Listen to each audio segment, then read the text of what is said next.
Tu galères à trouver ton premier client en copywriting, alors pose-toi cette question, est-ce que tu as la bonne méthode? Parce que moi j'en ai une méthode qui a permis à mes clients de générer plus de 6 millions d'euros, que j'ai partagé à plus de 1300 personnes, qui leur a permis de se lancer dans le copywriting et obtenir leur premier client. Et le meilleur dans tout ça, elle est simple, reproductible et actionnable à 100%. Et ça, même si tu débutes et que tu pars de zéro. Dans cette vidéo, je vais te partager le process exact que j'ai utilisé pour décrocher mon premier client. Je te montrerai aussi les erreurs que tout le monde fait qui sont absolument à éviter. Bref, tu verras comment partir du bon pied pour obtenir ton premier client. Et si tu restes avec moi jusqu'à la fin, je t'offrirai une formation gratuite pour aller encore plus loin. Et crois-moi, tu ne veux pas passer à côté. Donc c'est parti, voyons ensemble la première partie, à savoir les critères d'un bon client. Qu'est-ce que c'est un bon client? Et c'est pour ça que dans cette première partie, on va voir les critères concrets d'un bon client. Parce qu'il y a des bons et il y a des mauvais clients. C'est comme tout. Et donc, on va voir justement quels sont les critères. Le critère numéro 1 qui va définir si tu peux aider un client ou non, c'est est-ce qu'il a du trafic, donc une audience. Donc soit il fait de la publicité, soit il a des abonnés sur les réseaux sociaux. S'il a ni l'un ni l'autre, ça va être extrêmement compliqué. Pourquoi? Parce que toi, tu as beau écrire le meilleur email du monde, la meilleure page de vente du monde, si tu l'envoies et qu'il y a 0 personne qui la voit, tu vas faire 0 vente. Par contre, si ce même copie, la même chose que tu vas écrire mot pour mot, tu l'envoies et la personne elle a une audience, admettons elle a 5000 abonnés sur sa liste email, et donc tu l'envoies à plein de gens, ben naturellement, il va y avoir des yeux sur son offre et donc il va y avoir, je sais pas moi, 5, 10, 20 ventes et donc l'entreprise va générer de l'argent. Mais tu as beau faire le meilleur copywriting du monde, s'il n'y a personne qui voit l'offre, ça sert strictement à rien. C'est comme avoir la plus belle boutique du monde, si tu la mets en plein milieu du désert dans un endroit où il n'y a personne, ça sert strictement à rien. Donc étape numéro 1, vérifie que ton client il a une audience. Comment tu vas faire ça? Tu vas utiliser différents outils. Un outil que je peux te recommander, c'est SimilarWeb. Donc je te l'écris ici. Similar comme similaire mais en anglais et web. Un outil qui est payant, je t'invite à prendre simplement l'extension Google Chrome qui est gratuite. Hop, je te le mets ici sur Chrome. Et cette extension, tu vas cliquer dessus et elle va te montrer le trafic qu'obtient un site internet. Donc tu vas aller sur l'URL de ton prospect que tu as en tête, admettons www.décoration.net parce que c'est une boutique de décoration et tu penses que tu peux les aider. Tu vas cliquer sur l'extension et à droite de ton écran, ça va te faire apparaître directement la quantité de trafic qu'il reçoit. Si tu vois qu'il y a écrit 0, c'est pas forcément un problème parce que peut-être que l'extension calcule mal le trafic, bien qu'elle soit assez précise, c'est pas un critère disqualifiant et discriminant et tu dois automatiquement éliminer le prospect. Il va falloir analyser un peu plus. Par contre, si tu vois que souvent ça te mettra un graphique comme ça et tu verras le trafic mensuel du site, donc tu vois les meilleurs mois, etc. Et tu vois que s'il y a plus de 5000 personnes, 10 000, 20 000 et même plus, c'est un excellent signal. Pourquoi? Parce que nous, en tant que copywriter, on maîtrise le copy, on maîtrise la vente, mais on maîtrise aussi les chiffres. Et basé sur les chiffres, on peut déjà estimer combien on va rapporter au client et donc combien on va pouvoir facturer. Et c'est ça vraiment la démarche que tu dois avoir et dont personne ne parle aujourd'hui sur Internet, c'est vraiment d'avoir cette approche scientifique, rationnelle et mathématique du business et donc du copywriting. C'est peut-être avancé pour certains, mais je préfère vraiment aller droit et profond dans le sujet et comme ça vous aurez un maximum de valeur. Admettons le site il a 10 000 visiteurs mensuels. Tu sais, une fois que tu es formé, c'est ce qu'on enseigne en tout cas à nos élèves dans Copy Mastery, qu'un site il va convertir, alors ça va dépendre, mais pour faire large, autour de 2% de son trafic. Ça veut dire que s'il a 10 000 visiteurs sur sa page, donc 2% c'est les acheteurs. Donc si tu envoies 100 personnes sur une page de vente, il y a 2% qui vont acheter. Et donc là tu vas pouvoir estimer selon son site, il a des landing pages, etc. Donc ça va vraiment dépendre du type de tunnel qu'il utilise. Mais si admettons il utilise simplement un tunnel très simple qui va être une page de vente, qui envoie sur un bon de commande et potentiellement des upsells, bien que souvent les clients ne le font pas, mais tu vas pouvoir estimer, ok, ici, si j'envoie 100 visiteurs, je vais faire 2 ventes, sachant qu'il a 10 000 visiteurs, je peux faire à peu près X ventes. Donc là, dans le cas de la personne qui a 10 000 visiteurs, on peut dire qu'il va faire, allez, de manière théoriquement, il pourrait faire 200 ventes si son système est OK. On va dire que c'est vraiment pas optimisé, etc. Et il va faire entre 50 et 100 ventes. Bah, tu sais que si son produit, tu regardes, il est, admettons, à 100 euros. Bah, si tu fais 100 ventes à 100 euros, tu sais qu'il génère 1000 euros de chiffre d'affaires par mois. Donc, si tu l'aides à passer, hop, donc là, c'est vraiment un exemple ridicule. En vrai, il faut viser des entreprises qui font plus d'argent et on le verra juste après. Mais donc, si il a des visiteurs et qui fait que 50 ventes, que 100 ventes, pardon, ce qui est vraiment ridicule, et qui vend à 100 euros, tu sais que tu vas pouvoir l'aider sur plein de choses.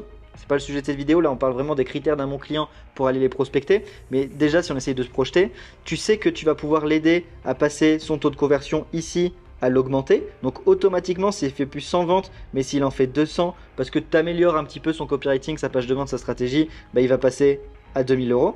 Si ici, il n'a pas d'upsell et toi que tu mets un upsell en place, tu sais que tu peux augmenter basé sur les statistiques et ce que tu maîtrises en tant que copywriter. Encore une fois, si tu maîtrises pas tout ça, bah, il faut se former au copywriting et c'est pour ça que d'ailleurs, bah, des personnes comme nous, on a des programmes d'accompagnement. Si tu augmentes son chiffre d'affaires de 30% à travers un upsell, bah, tu sais que au lieu de faire 1000 euros, il fera 1300 et au lieu de faire 2000 euros, il fera 2600 euros. Donc là, on voit que on sait déjà, basé sur les chiffres, si on peut aider un client et on peut déjà se projeter, savoir dans quelle mesure on va pouvoir l'aider. Donc critère numéro 1, il a une audience. Si l'extension SimilarWeb ne donne aucune information, tu peux utiliser SEMrush. Donc SEMrush, c'est un outil de SEO, donc optimisation pour les moteurs de recherche, qui permet d'estimer le trafic organique d'une entreprise.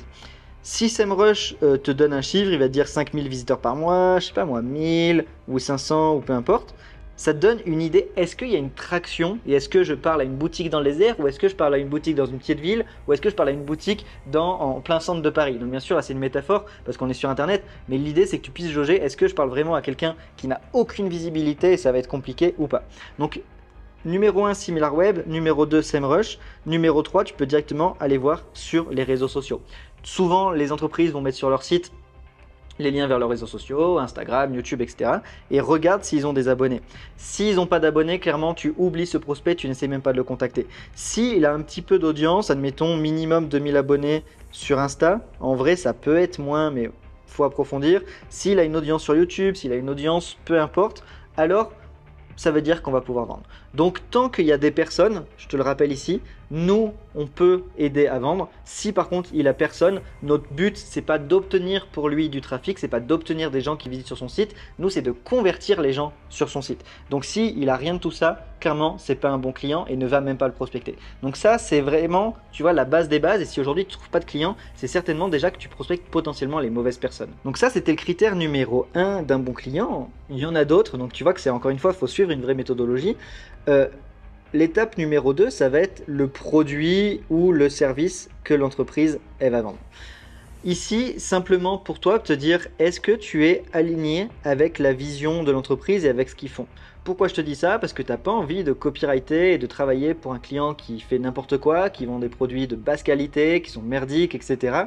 Non, toi, tu as envie d'avoir un impact, de prendre du plaisir à écrire. Et donc, moi, personnellement, l'ésotérisme, le développement personnel, etc., c'est pas une niche qui me plaît. Et donc, je vais pas aller prospecter ce genre de niche. Moi, je vais plus aller dans l'immobilier, le make money, le e-commerce, etc. Parce que c'est des choses qui me plaisent, qui me parlent, etc. Si, admettons, tu es fan de sport, eh bien, va chercher des acteurs dans le sport. Mais va pas chercher des acteurs dans des industries que tu n'apprécies pas, parce que ça va être compliqué pour toi de faire des recherches dessus, d'écrire des emails, etc. Tu vas t'ennuyer, tu vas pas faire du bon contenu et le client va le ressentir. Donc ça c'est le deuxième critère. Et dans ce critère-là, un autre critère, donc on pourrait dire que c'est le critère numéro 3, c'est est-ce que tu peux l'aider? Hop. Alors j'écris vraiment mal, mais l'objectif c'est simplement d'illustrer un petit peu. Est-ce que tu peux aider ce client? Basé sur ce que tu lis, s'il a du trafic et si tu es aligné avec son produit ou service, est-ce que tu peux l'aider? Est-ce que tu peux améliorer les performances? Et pour ça, il va falloir analyser, est-ce qu'il fait de la newsletter? Oui ou non? Hop, oui ou non? Si oui, combien? Et si il en fait, est-ce que c'est bien? Tu vois, ça te fait différentes questions. Et s'il n'en fait pas, pourquoi? Et dans ce cas-là, tu vas pouvoir directement le prospecter. Mais c'est pas parce qu'il envoie des emails que tu peux pas le prospecter, parce que peut-être que ces emails, ils sont nuls, il en envoie pas assez, il en fait genre 2 par semaine. et donc toi tu peux simplement l'aider à augmenter le volume. Ça se trouve le copy il est pourri, et donc il y a différentes questions à se poser. Et tu peux même te poser des questions, est-ce qu'il a des automations en place? Et ensuite, est-ce qu'il a une newsletter? Encore une fois, tu fais ce principe, oui, non, et tu vois si tu peux l'aider. Donc ça, c'est vraiment important de savoir est-ce que tu peux l'aider. Pareil pour sa page de vente et son tunnel. Est-ce que le copy est bon? Est-ce que tu vois des axes d'amélioration? Son titre qui est pas très bonne, l'offre qui est pas bon, on contre pas les objections, il n'y a pas de garantie, etc. Donc bref, du copywriting très simple et efficace. Est-ce qu'il a des upsells? Oui ou non. Et donc ça c'est pareil, c'est des choses que tu vas pouvoir travailler. Dans Copy Mastery justement, je montre une étude de cas en live où je trouve un client et en fait ce que je vais analyser c'est justement le copywriting de l'order bump, donc d'un upsell directement sur le tunnel d'un client. Donc très rapidement, en gros il avait sa page de vente où il présente son produit. Ici il a le bon de commande donc qui récapitule nom, prénom, information, tu mets ta CB ici et en bas de la page il y a un petit order bump, donc c'est une case à cocher pour dire oui je veux ce produit complémentaire. Et le copywriting de ce bump, il était vraiment pourri, l'offre était nulle, etc. Juste en améliorant ça et en prospectant cette personne, on peut facilement augmenter son chiffre d'affaires de 10, de 10 à 20%. Et ça, c'est juste un petit texte de quelques lignes. Donc imagine si ensuite tu vas optimiser les emails, le tunnel, les ads, donc la partie publicitaire, etc. Donc, est-ce que tu peux l'aider? Oui, non. Pour ça, tu as simplement à analyser le copywriting. Si tu es déjà formé au copywriting, tu sauras quoi analyser. Et ensuite, tu peux enchaîner. Donc ça, c'est les 3 premiers critères. Et il en reste un, hop, je vais le mettre ici. C'est en termes de budget. Est-ce que cette entreprise, elle va pouvoir te payer? Ça, tu peux pareil l'estimer avec tout le travail qu'on a fait en amont, avec le calcul du trafic qu'il reçoit, le panier moyen en fonction de ses produits. Et donc, tu peux déjà estimer est-ce qu'il aura le budget ou pas. Évidemment, s'il n'a pas d'audience, s'il n'a pas de trafic, ça risque d'être compliqué pour lui. Et donc, avec ces critères, tu sais déjà si c'est un bon ou un mauvais client. Donc maintenant, tu sais ce que c'est un bon client qui va être prêt à payer tes services à ta juste valeur et qui a réellement besoin de ton aide. Eh bien, il est temps qu'on passe à la partie prospection et rédaction du message. Donc là, maintenant, on a la bonne cible. Encore une fois, si tu cibles tout le monde et n'importe qui, que tu vises les mauvaises entreprises, c'est normal que tu n'aies pas de résultat.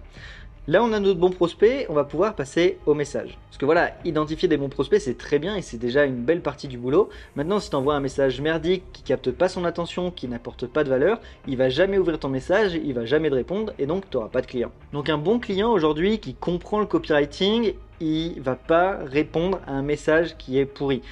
C'est la base et je le dis toujours à mes élèves. Aujourd'hui, en tant que copywriter, notre message, notre métier, c'est justement d'écrire un message qui va capter l'attention des gens, pour lesquels les gens vont se dire ok, ça m'intéresse, j'ai envie de payer et j'ai envie d'acheter. Si toi-même en tant que copywriter t'écris un message pourri, naturellement tu n'auras pas de réponse et tu n'as personne qui va vouloir te payer.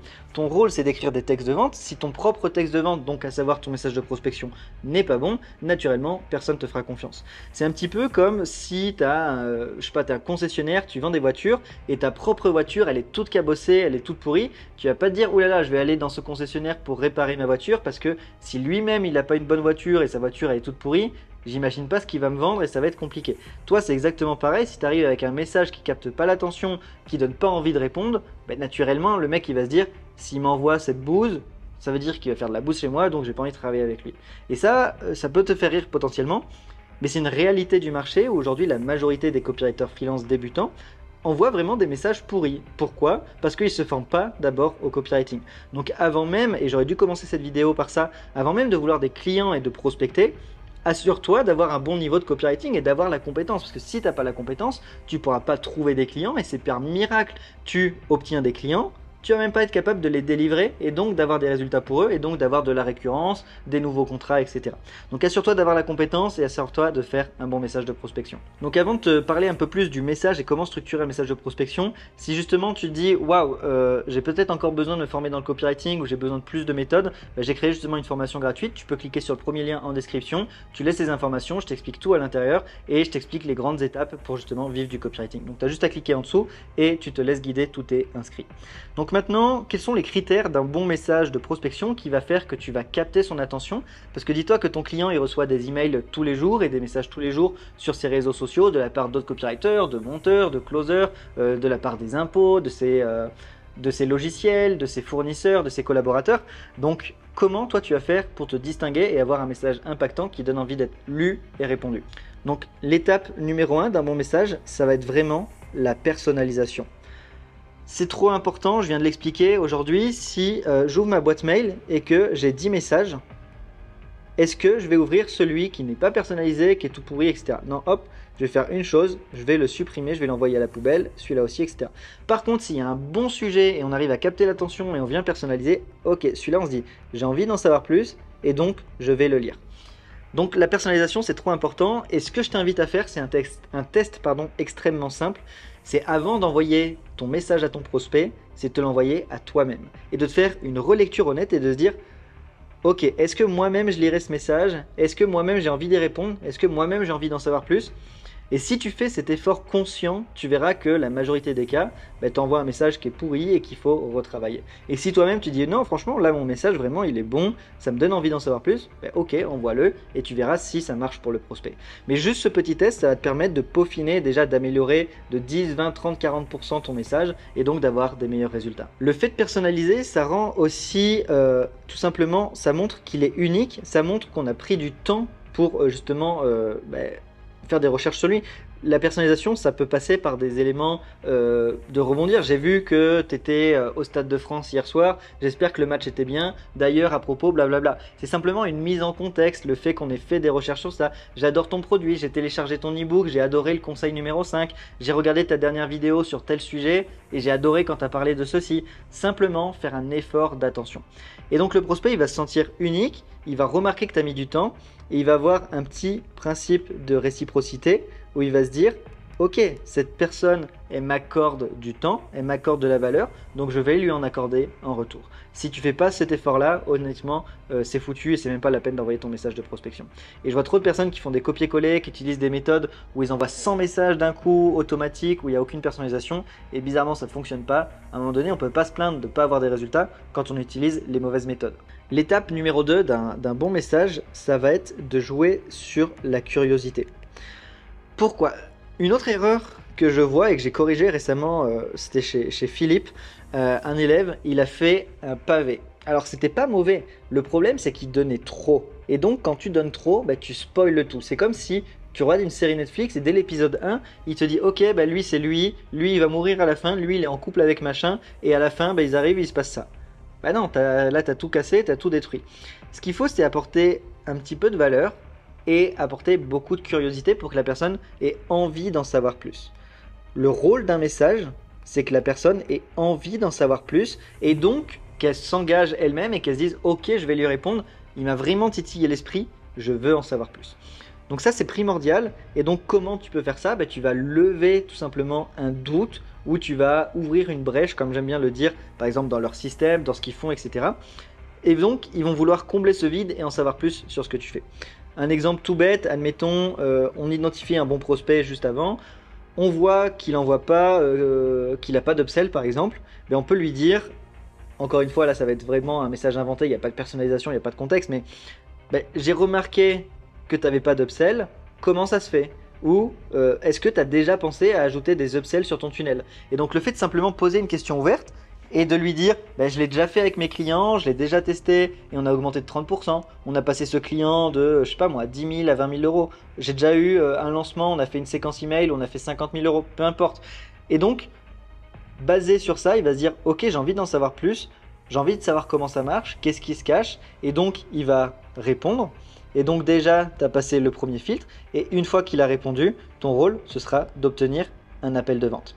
Il y a trop de personnes qui vendent l'appel dès le début du message et pour moi c'est une erreur de proposer un appel tout de suite en premier message. On peut le faire et c'est complètement ok si on le fait de manière subtile et légère, mais il y a trop de personnes qui sont trop frontales et directes et qui vont directement dire salut, ton copywriting il est pas bon, moi je suis un expert, c'est génial, vas-y on s'appelle quand tu veux. Bien sûr je caricaturise, mais pourtant ça, je caricature tout court d'ailleurs, et ça représente vraiment une bonne partie de ce que font les copywriters. Encore une fois, on ne peut pas se plaindre de ne pas avoir des résultats quand on fait n'importe quoi. Et proposer un appel de suite, c'est faisable, mais c'est un petit peu comme demander quelqu'un que tu croises dans la rue, salut, on va au resto ce soir, on se connaît pas et on va dîner ensemble. c'est un petit peu tôt. Donc pour moi, il faut juste d'abord planter une graine, donner envie d'en savoir plus à travers la curiosité. La curiosité, elle va être injectée directement dans le sujet du mail et aussi dans le mail lui-même. Et donc, ça peut être tout simplement le sujet. Encore une fois, c'est le rôle du copywriter, mais ça peut être t'as vu ça. Donc le sujet, par exemple, hop, ça va être t'as vu ça. Et donc la personne, elle va se dire j'ai vu quoi, c'est quoi ça, etc. Et donc là, hop, je vais ouvrir l'email. Et donc si on ouvre l'email, déjà on a passé le premier filtre. Et tout ça parce qu'on a utilisé un bon sujet qui amène de la curiosité. Donc fais vraiment attention à ces deux points, personnalise, ajoute de la curiosité. L'étape numéro 3, et je viens déjà de l'évoquer, c'est de mettre en lumière un problème, un manquement, de lever un doute dans le système marketing et copywriting du prospect. Donc c'est vraiment tout simplement, je l'ai déjà évoqué donc je vais pas passer trop dessus, mais c'est vraiment d'ouvrir une brèche, donc j'aime bien le dire, c'est de mettre du focus là-dessus, de lui dire regarde ton système il est génial et ça passe super bien, franchement tout est bien, mais comment ça se fait que ici il y a clairement un problème. Comment ça se fait qu'il n'y ait pas de promesse dans ton titre? Comment ça se fait que tu n'aies pas ajouté de garantie sur ta page de vente? Comment ça se fait que j'ai pas reçu tes emails alors que je me suis inscrit hier? Etc. etc. Et donc on va lever du doute, on va donner de la curiosité et envie d'en savoir plus en personnalisant et donc automatiquement on augmente drastiquement nos chances d'avoir une réponse. Un autre point important, ça va être la simplicité. La simplicité, donc ton email c'est très simple, il faut qu'il soit court, il n'y a pas besoin de faire un pavé. Faut qu'il soit précis, donc faut qu'on aborde un sujet précis, on va droit au but, on tourne pas autour du pot. Faut qu'il soit direct, c'est-à-dire qu'on va pas encore une fois tourner autour du pot, ça revient un peu au même truc. Et dans le même registre, faut qu'il soit facile à lire.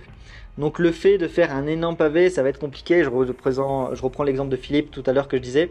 Il a fait un énorme pavé, c'était compliqué. J'ai retravaillé son message. On a fait quelque chose de beaucoup plus court, de beaucoup plus direct, qui lève plus de curiosité tout en étant personnalisé. Il a envoyé un email, et il a eu directement un client et ça a fonctionné pour lui. Il a même trouvé un second et un troisième client par la suite, juste parce qu'on a peaufiné son message qui ne répondait pas à ces critères.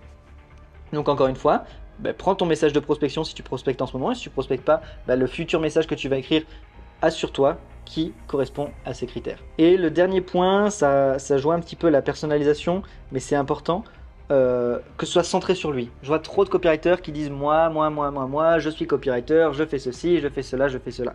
J'ai un radar quand sur des lives ou dans notre groupe, j'analyse directement les mails de mes clients, donc les mails de prospection de nos élèves copywriters. Je regarde les premières lignes. Donc là, c'est son email. Et je vais regarder le premier mot de chaque phrase. Dans honnêtement 80% des cas chez les débutants, je retrouve ce mot. Je. C'est toujours je. Bonjour, je suis copywriter. J'ai remarqué que je peux t'aider. On se parle quand, blablabla, je suis le meilleur, etc. Donc pense à centrer sur lui et à montrer vraiment que tu as de l'empathie. Je donne un exemple dans le programme où je montre l'email que j'ai envoyé à Thibaut InShape pour travailler avec lui alors qu'on se connaissait ni d'Adam ni d'Ève. Mon sujet c'était d'aider l'équipe du support, donc il y avait de la curiosité, il y avait de la personnalisation, il y avait de l'empathie où je montre que je parle directement au support et que je ne parle pas à Thibaut InShape comme la majorité des clients peuvent envoyer parce que c'est des enfants, etc. Et à l'intérieur du message, je ne parle pas de moi, je parle juste de eux et leur entreprise. Je dis regardez, il y a ce problème, potentiellement ça va vous aider à faire X, Y, Z. Si ça vous permet ça, j'imagine que vous seriez content. Et d'ailleurs, je suis la personne capable de vous aider et on peut justement en discuter. Mais grosso modo, sur la structure du mail, il faut d'abord parler de lui, un petit peu de toi, admettons ici, donc sur, je sais pas moi, 20%, 30%. Du mail et ensuite tu as ton CTA ici, ton appel à l'action.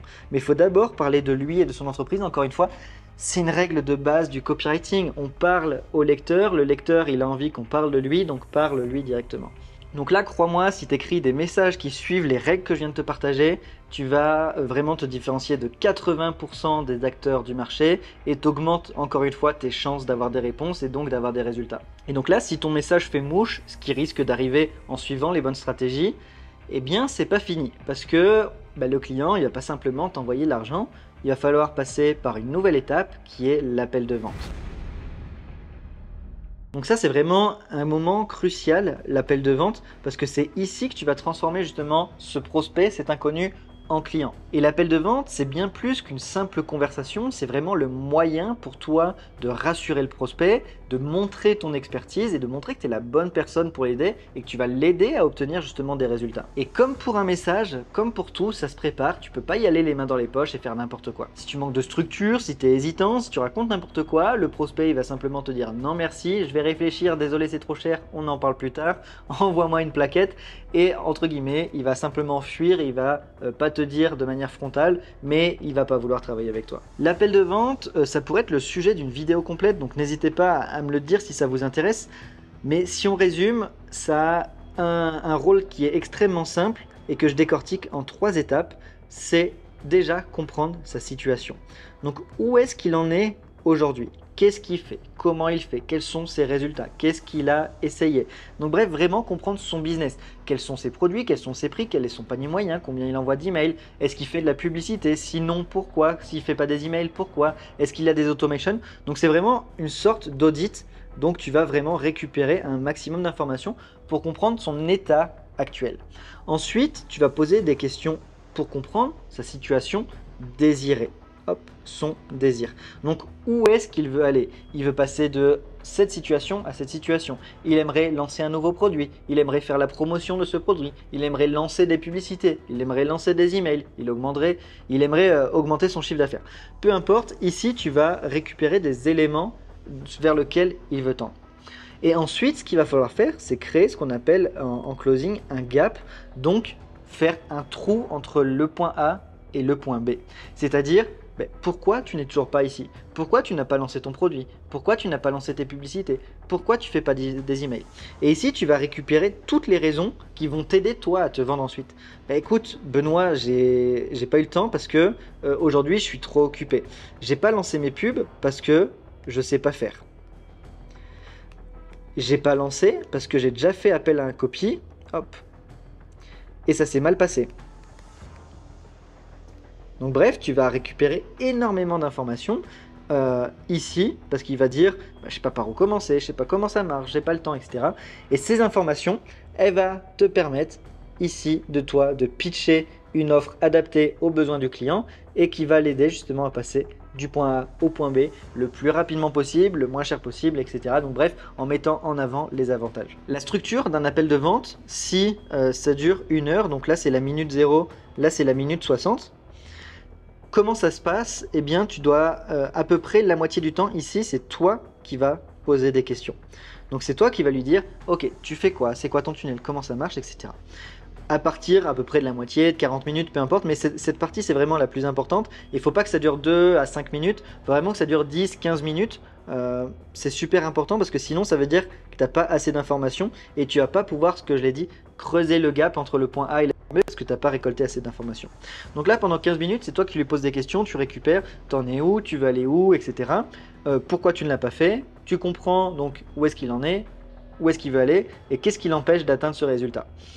Une fois que tu as ça, tu vas faire une transition et tu vas dire « Ok, je pense que je peux t'aider. Est-ce que tu es OK que je te présente ce que je fais et comment je peux potentiellement t'aider ?»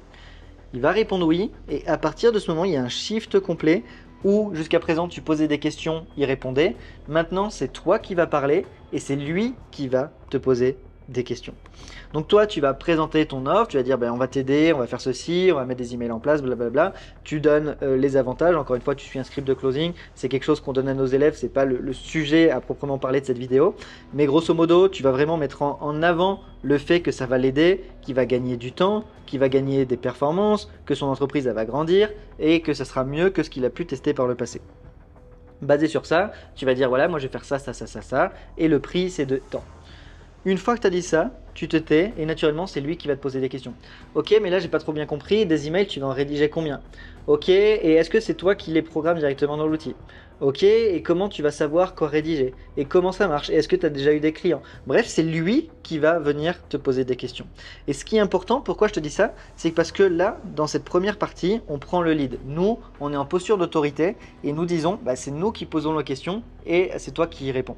Et donc, automatiquement, ensuite, c'est lui qui va être demandeur de manière psychologique et inconsciente parce qu'il va vouloir en savoir plus. Il a compris, parce que tu as fait ce job ici de creuser le gap, de montrer que il a vraiment besoin de ça et il va avoir envie d'en savoir plus et de travailler avec toi. Et donc là, il y a de grandes chances que le prospect, il doute, il soit sceptique ou il te pose des questions, il essaye de te challenger, surtout quand tu es débutant.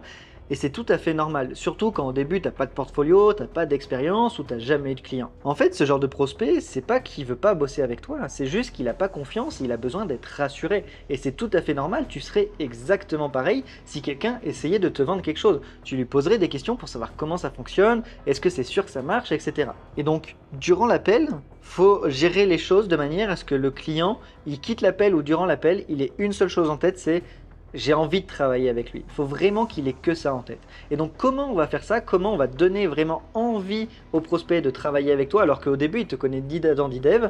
Eh bien c'est simple, c'est avec l'étape numéro 4 qui va être de créer une offre irrésistible. En créant une offre extrêmement bonne qui répond à toutes ces objections, il n'aura aucune raison de ne pas passer à l'action et il va travailler avec toi. Donc si justement tu veux savoir comment gérer un appel de vente, comment créer ton offre, comment trouver les bons prospects, comment se former aux copies, je t'invite vraiment à cliquer sur le premier lien en description, tu laisses des informations et je t'expliquerai comment nous on fait ça avec nos élèves et comme ça tu auras tout de A à Z. Donc c'est le premier lien en description. Et tu verras même au passage en bonus comment on se sert aujourd'hui de l'intelligence artificielle pour booster tout ça beaucoup plus rapidement et au lieu que ça te prenne 1 heure, ça te prenne 15-20 minutes, ça veut dire qu'en 1 heure tu peux en faire 3 et donc tu iras beaucoup plus vite, donc tu gagnes et du temps et de l'argent. Bon alors comment on construit une offre irrésistible qui se sentirait bête de la refuser? C'est la phrase d'Alex Hormozy et l'idée c'est vraiment de se dire ça, c'est est-ce que moi-même j'aurais envie d'acheter? Est-ce que c'est sexy? Est-ce que j'y vais les yeux fermés? Comme pour ton message de prospection, s'il est un petit peu pourri et que toi-même tu dis ouais non honnêtement ça ne vend pas du rêve, tu vas pas y aller. Et donc ton offre, c'est exactement pareil, c'est quelque chose que tu dois travailler en amont et même en live sur le call quand il te donne justement tous les problèmes qu'il rencontre, etc. Tout ça, c'est du matériel que tu vas utiliser pour présenter ton offre. L'étape numéro 1, selon moi, c'est vraiment d'être en écoute active sur l'appel et de lui donner ce qu'il veut. Alors là, ça va être un sujet super important. Souvent, les copywriters vont vouloir proposer, hop, ici c'est bien un 4, vont vouloir proposer trop. Et on a eu le cas récemment sur notre groupe où donc nous on donne directement des clients à nos élèves. Donc on a un groupe et on poste justement des jobs, donc des entreprises viennent nous contacter parce qu'on a quand même une certaine réputation sur le marché.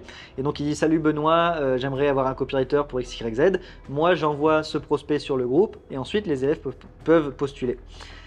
Et il y a un problème, c'est qu'il y a un élève qui a postulé, qui a eu l'appel avec le client, l'appel se passe bien, et il lui fait une offre pour un tunnel complet, pour des emails, pour de la pub. Hop. Donc il fait vraiment un package complet, et donc naturellement ça coûtait vraiment plusieurs milliers d'euros, c'était un package assez cher. Le problème, c'est que mon élève n'a pas écouté ce que voulait le prospect, et ne lui a pas donné ce qu'il voulait. Mon élève a remarqué que la personne, son tunnel est pourri, il fait pas d'ads, il n'a pas d'email, et donc il n'y a rien qui va, entre guillemets. Le problème, c'est que le client, lui, il l'a vu d'une autre chose, il a dit moi je veux des emails, j'ai pas envie d'avoir un tunnel, cette pub et tous ces trucs-là, et donc il a dit non tout simplement. Parce que ça ne correspondait pas du tout à son budget, donc le client qu'on a donné, nous, il avait un budget de 1000 euros, et c'était uniquement pour des emails. Et donc là, la personne qui a fait une offre, alors j'ai plus le tarif en tête, mais c'était de l'ordre de 3 à 5 000 euros, pour quelque chose de complet, ben non, ça ne l'intéresse pas, lui, il voulait juste des emails.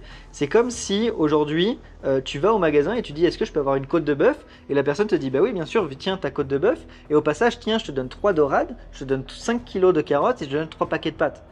Bah non, désolé, au final je veux rien et je m'en vais parce que là tu m'as refroidi, tu m'as fait peur. Non, ce que je voulais moi c'était simplement une côte de bœuf, tu avais juste à me couper une côte de bœuf et tu me la donnes.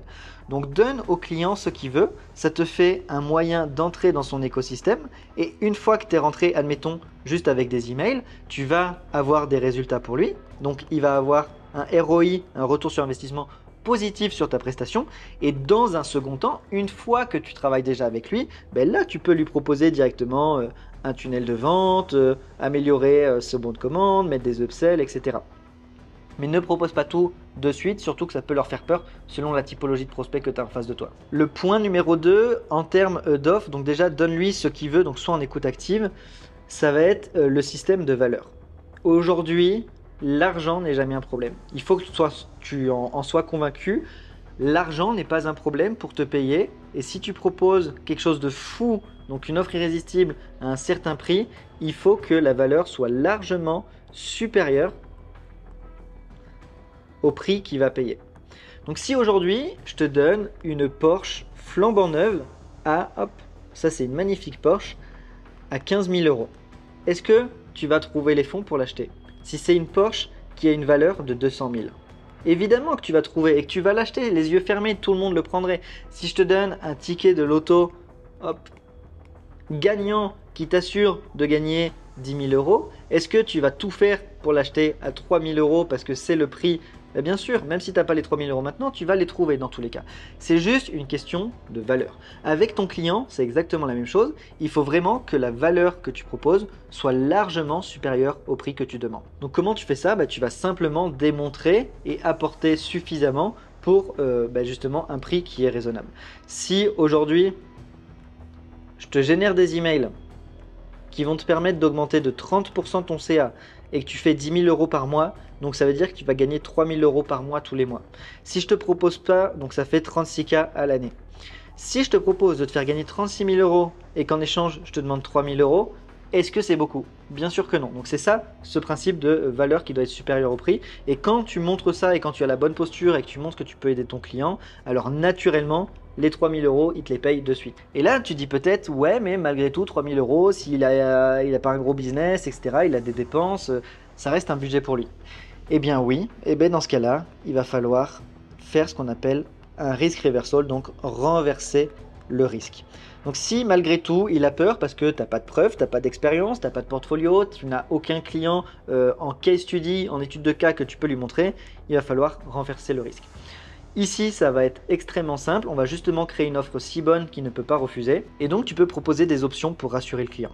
Donc, admettons, dans ce cas très précis, tu lui dis, si tant qu'on n'a pas augmenté de 20% le chiffre d'affaires, alors moi, vous ne me payez pas et je continue de travailler. Et seulement à partir du moment où on a déclenché 20% supplémentaires, vous me payez. Ça veut dire qu'à partir du moment où il a généré 2 000 euros supplémentaires grâce à tes emails, alors il va te payer les 3 000. Ça veut dire qu'on inverse le procédé où normalement il te donne de l'argent et ensuite tu lui en fais gagner. Là c'est toi tu lui en fais gagner et grâce à l'argent gagné il va te payer. Juste petit disclaimer par rapport à ça, il faut le faire avec ce qu'on a vu en point numéro 1, les critères d'un bon client. Si tu fais ça avec un client qui fait pas d'argent, tu vas juste travailler gratuitement dans le vent pour strictement rien du tout. Par contre, si tu le fais avec un bon client, que tu as validé le truc et que tu utilises bien évidemment un contrat, tu vérifies que le prospect il a vraiment les chiffres qu'il dit. Donc s'il dit qu'il te fait 10 000 euros, tu lui demandes quand même des preuves, tu lui demandes des accès à ses outils, à son CRM, à son outil d'emailing pour que tu puisses regarder les statistiques. On voit que le taux d'open est de 30%, etc. Une fois que tu as simplement blinder le truc, tu peux totalement faire ça et ça marche extrêmement bien. Juste disclaimer, ne le fais pas avec des clients qui ne gagnent pas d'argent, ça n'a strictement aucun intérêt. Et encore une fois, c'est une erreur que je vois chez beaucoup trop de copywriters, des gens qui ont suivi des formations en ligne ou qui regardent d'autres trucs et qui se disent ouais regarde, lui il m'a dit de faire ça, il m'a dit de créer une offre irrésistible et j'ai fait ça, j'ai fait une garantie. Oui, mais en fait, tu n'as même pas respecté les critères d'un bon client, donc naturellement, ça ne fonctionne pas. Donc, sois vraiment sûr de respecter tout ce que j'ai dit de A à Z dans cette vidéo. Si tu as les bons clients, tu as le bon message personnalisé, tu as la bonne offre, automatiquement, ça va fonctionner en gérant bien ton appel de vente. C'est pas tout. Donc là, tu as ton offre, etc. Si tu as signé ton client, c'est très bien. Mais on n'a pas terminé parce qu'il reste le plus important, la livraison. Félicitations à toi, tu as signé ton client, tu travailles avec lui, c'est génial. Maintenant, il va falloir justement délivrer et assurer un petit peu pour justement lui rapporter de l'argent et délivrer la promesse que tu as faite. Donc, ce que je t'invite à faire, c'est extrêmement simple. Déjà, c'est d'offrir ce que tu as vendu. C'est quand même la base, mais je le rappelle, il y en a beaucoup qui font ça aujourd'hui dans le marché des agences, etc. Ils ont des promesses folles. On va faire ça pour toi, ça pour toi, ça pour toi. Et 3 mois après, c'est toujours pas fait. Donc, délivre vraiment la promesse de base. Donc, ça, c'est vraiment le strict minimum et encore. Ensuite, je t'invite vraiment à offrir un service 5 étoiles. Donc, comment tu peux améliorer la valeur perçue de ton service et justement rendre une bonne expérience au client. Ça peut être des choses extrêmement simples, comme faire des tableaux de reporting et de partager les datas. Ça peut être comme être force de proposition, de dire pourquoi ça on pourrait pas l'améliorer. Ça peut être over-deliver, si tu as promis de faire 3 emails par exemple par semaine, tu vas en faire 4 ou 5 de temps en temps. pour booster les ventes, toi tu le fais gratuitement entre guillemets, ben, automatiquement ton client il sera plus satisfait. N'hésite pas à faire des petites optimisations bonus qu'il n'avait pas demandé. Admettons, tu travailles sur des emails, si tu vois que le titre de sa page de vente il pourrait être refait, bah, tu lui fais des suggestions, tu lui dis j'ai pensé à ça et on pourrait refaire le titre et donc on pourrait avoir des meilleures conversions. C'est des choses vraiment anodines, toutes simples pour toi, qui ne vont pas te demander de bosser 40 heures. Je ne te demande pas de refaire tout son tunnel de A à Z ou de faire des emails gratuitement, mais faire un email en plus par semaine de temps en temps, refaire un titre de page de vente, faire un reporting, vraiment être force de proposition, bah, c'est des choses qui sont simples à mettre en place pour toi, qui vont t'aider à avoir plus de résultats, parce que si tu améliores le titre, ici, juste en améliorant le titre, et que tu fais plus 10% de conversion sur la page, ben, quand tu envoyais 1000 personnes et que tu faisais une vente, tu vas peut-être faire un peu plus de ventes et donc naturellement le client il fera plus d'euros et donc s'il fait plus d'euros il aura plus de possibilités de te payer à nouveau. Donc vraiment ici dans la partie livraison il faut vraiment délivrer de manière sérieuse et vraiment appliquée. Et en fait, il va se passer quelque chose de très simple. Donc déjà, ton client, il va gagner de l'argent avec toi, donc il va continuer à travailler avec toi et donc tu auras du recurring. Et en plus, ce qui va être bien, c'est que tu vas avoir aussi des recommandations. Donc ton client, il va parler de toi à d'autres clients et donc tu vas avoir des clients gratuitement. Tu vas avoir tout simplement ton portfolio, donc qui va être meilleur parce que tu auras enfin de la matière à montrer et donc tout ce processus sera beaucoup plus simple parce que tu auras des études de cas clients et tu peux même avoir un testimonial, donc un témoignage client. Il peut te faire une vidéo, tu peux prendre des screens ou quoi pour encore une fois améliorer tout ce processus. Donc ce que tu dois comprendre dans la prospection, c'est qu'au début en fait c'est comme un train. Donc je donne toujours cette image, hop là c'est un train, tchou-tchoum. Quand on est sur les rails, pour faire le 0 à 20 km/h, ça va nécessiter énormément d'énergie, il va falloir commencer à avoir de la traction, mettre beaucoup d'énergie, on met du charbon, et ça y est on commence à avoir de la traction, on avance, et ça y est c'est parti. Par contre, pour faire du 20 km/h au 100 km/h, donc là, admettons, je dis vraiment n'importe quoi hein, parce que je ne suis pas pilote de train, mais on va mettre 10 secondes. Mais peut-être que pour faire du 20 à 100, donc x 5, eh bien, on va mettre 10 secondes aussi. On va même mettre peut-être moins, on va peut-être mettre 7 secondes. Et donc, c'est exactement la même chose pour la prospection. Tes premiers messages, tu vas passer beaucoup de temps. Ça va être compliqué, tu vas dire putain mais c'est dur, etc. Ça demande du boulot. Et plus tu vas en faire, plus tu vas aller rapidement et plus tu vas avoir des résultats. Tu vas au début envoyer des messages qui vont pas être lus, pas répondus. Après petit à petit tu vas avoir des réponses. Tu vas commencer à avoir tes premiers appels, puis ton premier client. Tu vas recommencer le processus et tu vas avoir ton deuxième client. Hop. Ton premier client il va te recommander un troisième. Ton deuxième client, il va être récurrent, donc mois après mois, il va faire appel à toi. Et ça y est, automatiquement, la machine est lancée, on a beaucoup de traction, on avance, et là on est parti. Donc pour vraiment que tu comprennes comment obtenir ton premier client, dans cette vidéo, ce qu'on a vu, c'est les critères d'un bon client, le critère d'un bon message, les critères d'un bon appel de vente, avoir une offre irrésistible et avoir une livraison qui est vraiment aux petits oignons. Mais comme tu l'as vu, là moi, même si cette vidéo elle va durer quelques dizaines de minutes, je peux pas t'expliquer comment trouver des clients, comment faire ton appel, comment faire ton offre, comment faire ton message de prospection. Ça prend des heures et des heures, c'est un vrai métier, c'est une vraie compétence. Donc justement, si tu veux aller plus loin, on a créé une formation gratuite, tu as juste à cliquer sur le premier lien en description ou en commentaire pour découvrir notre système complet pour obtenir des clients et comme je te l'ai dit, on pourra même t'en donner si tu travailles avec nous. Donc si tu as des questions par rapport à cette vidéo, n'hésite pas à les poser dans les commentaires. Si ça t'a plu, si ça t'a apporté de la valeur, vraiment lâche un like, c'est super important pour moi de savoir si cette vidéo vous a plu, si ce format vous plaît et si ça vous apporte de la valeur, si ça vous aide. Et soyez vraiment force de proposition, dites-moi sur quel sujet vous voulez des vidéos et comme ça moi je pourrais faire des nouvelles vidéos. Donc cliquez sur le premier lien en description si vous voulez aller plus loin avec nous et si vous avez des questions, n'hésitez pas à les mettre en commentaire. C'était Benoît, je vous dis à très vite, ciao.